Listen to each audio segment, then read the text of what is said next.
The constitutional validity of Section 16(4) of the CGST Act 2017 has been under challenge in various high courts of the country.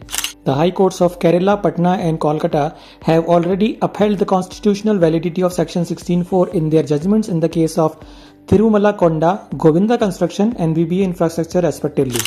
In these judgments, it has been held that ITC is not a vested right of the taxpayers. It is in the nature of benefit or concession only, which is available subject to prescribed conditions. Section 16(4) is not violative of Article 14 or 19(1)(g). ITC being a benefit or concession can be restricted by the statute. Each of these judgments have been discussed and explained in detail with court's findings in my earlier videos on this channel.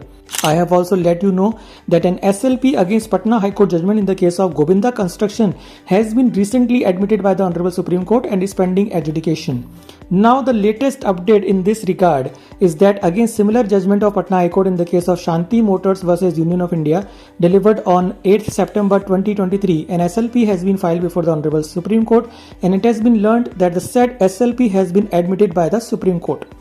In this case, the Honorable Patna High Court held that condition under subsection 4 is one of the conditions for availment of ITC by a registered person and it cannot by any means said to be violative of Article 300 A of the Constitution. The court referred to various decisions and held the view that Section 16(4) is not violative of any constitutional provision. Accordingly, the court dismissed the writ petition. Thus, it is another judgment wherein the constitutional validity of Section 16(4) was upheld. Now the matter rests with the Supreme Court in both Govinda Construction and Shanti Motors cases. Let us see what unfolds for us in these two cases and how the Honorable Supreme Court holds the view regarding this matter. Whatever may be the decision, Section 16(4) cuts down on genuine ITC claim if 3B could not be filed in time, which could be due to some genuine reason as well rather than the intention to avoid payment of tax.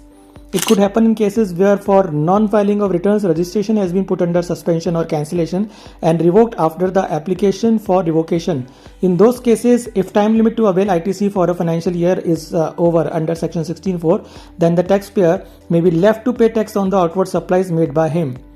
This provision also results in double taxation, as on the one hand, the taxpayer has already paid GST on his purchases and on the other hand, the department is not allowing to avail ITC or asking to reverse the ITC availed with interest if time limit to avail the same under Section 16(4) has lapsed.